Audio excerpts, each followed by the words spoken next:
First we will study about drawing a perpendicular to a line from a point outside the line. First method is as by folding the paper. For that I have got this paper. Okay, you can take a rough paper for the process here. We will first draw a line. We will draw a straight line. Okay, we have just drawn a straight line. Now we will take one point outside the line. What we are asked? We are asked for a point outside the line. In the previous class we have studied for the points which were on the line. Today we are going to study about the points outside the line. Now here I have drawn a point which is outside the line. For a line to be perpendicular to this line from this point, passing through this point, so obviously my new line will be somewhat like this. Yes, somewhat like this. But I have to do this with the help of folding the paper. So what am I going to do? I will take this paper, yes, and I will fold it through the line. Can you see the line? I am just folding my paper. I have got this paper.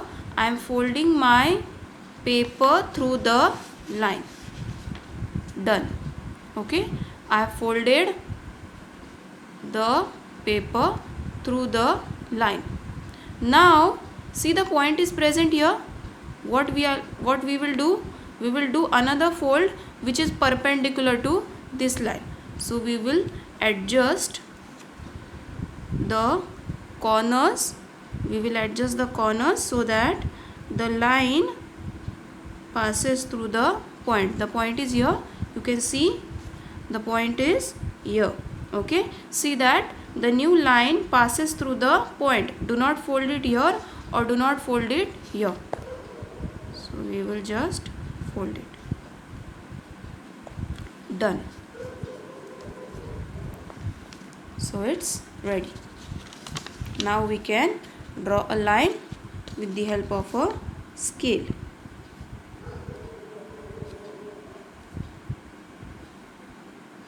See, I have got a perpendicular line. This was the method using paper, using the paper to be folded.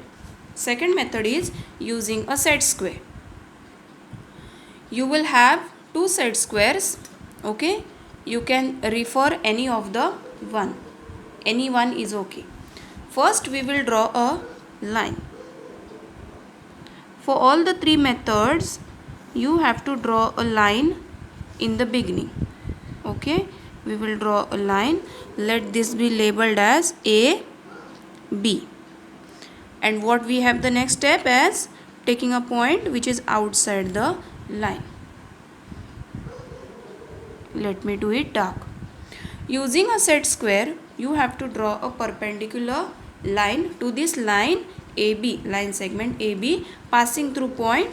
Let's label it as O. Okay, now what we will do? We will place this edge of the set square on this line, and this edge should be placed touching to the point O. Let's do it. See, it is done. Yes, and now just draw a line.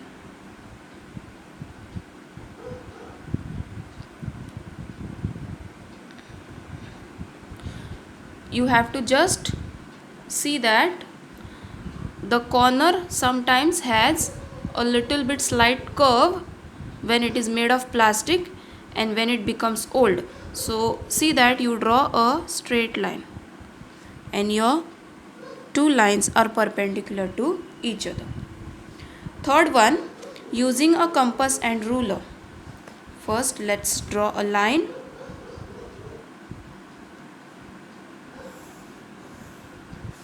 Taking a point outside the line.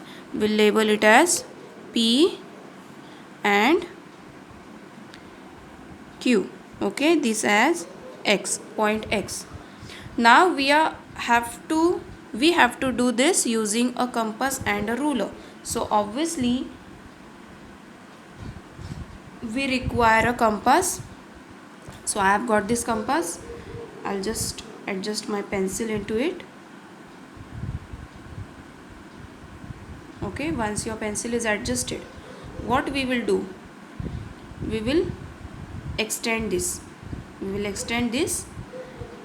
Place the sharp end of the compass on the point which is outside the line and cut the arc on the line, one side here and the another time this side.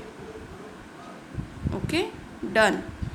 Now without changing the distance, without adjusting any more of your compass, with the same adjusted compass, once place the sharp end to this arc and cut the arc to the lower side. Second time, place the compass to this side, this arc, and cut the arc which is passing through the previous arc. What you have to remember in this is, when your point is to the upper side, you have to draw arcs to the lower side, and if your point is to the lower side, you have to draw the arc to the upper side. It is not needed all the time you have to take the point to the upper side only. You can take it to the lower side also, but when you draw a arc, this intersection of arc, you have to draw it to the upper side. Now we will just join the point to the intersection of arc. So let's do it.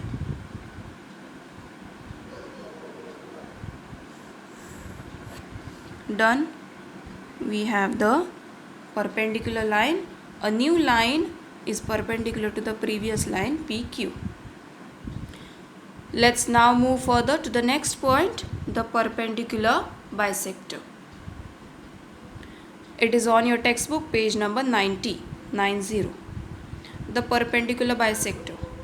You can see these figures, yes, in your textbook, page number 90. What can you see? A line is drawn which passes through exact center.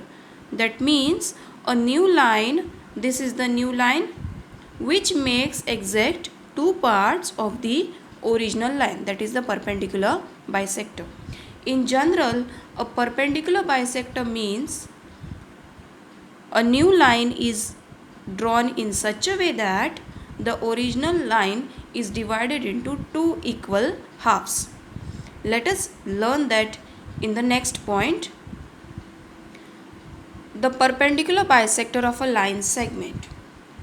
Here you can see one line AB, yes, with center M, and line P is also drawn as well as line Q is drawn. Which one do you think is a perpendicular bisector to line AB? Of course, it is the line P and not Q. Why? Because the definition of perpendicular bisector says that though it makes two equal halves, but it should be at an angle of 90 degree. Okay, which I have not told you in this part. In this part, one more thing you have to keep in mind, that a perpendicular bisector means it should make two equal halves as well as the angle should be also 90 degree. Here you can see this line segment and this line has an angle of 90 degree. Here also this line and this new line has an angle of 90 degree. So which line makes an angle of 90 degree with the original line segment AB? It is line P. Line P makes an angle of 90 degree, not line Q. Though line Q passes through M, that means it is making two equal halves. First one is AM and second part is MB, but it is not at an angle of 90 degree. It is somewhat acute, here somewhat obtuse. Yes, so line P is a perpendicular bisector to line segment AB. Let's now continue with drawing the perpendicular bisector of a line using a compass. First of all, we will draw a line segment. We will just draw a line segment. Let's draw it with a particular measurement, suppose 8 centimeter.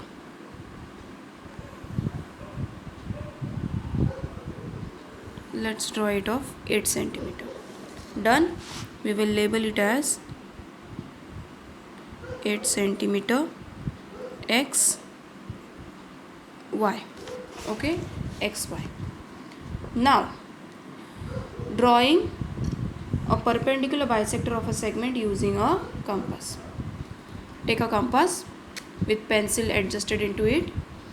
Extend it in such a way that the distance between the sharp end of the compass and pencil end of the compass should be little bit greater than the half of the distance of the line which is drawn. You have to just take it as approximately. You don't have to measure it with the scale. So what will be the half of 8? It is 4. We have to just see whether it is greater than half. Yes, you can see that this part is smaller and this part is larger. You cannot take smaller. Why? When you will draw the arcs, you will not get the intersection of it. So it has to be greater. It can be greater than 8 also. Don't mind at all. But to see that convenient, we will take little bit greater than 4. Okay. Now what we will do? One time, first place it on Y, the sharp end. Cut the arc on top as well as on bottom. Okay. Second time, take your sharp end, place it on X, cut the arc here as well as here. Finished. Then join the points. Intersection joined. So we have a perpendicular bisector of line X, Y. Let us check whether it forms equal two parts. We had drawn the line segment XY of 8 centimeter. So let's check it. See, our line is passing through 4. Here there is 1, 0, 1, 2, 3, 4. Our line is passing through 4. 5, 6, 7, 8. The line gets over here. It's finished. So we have two equal parts. Thank you.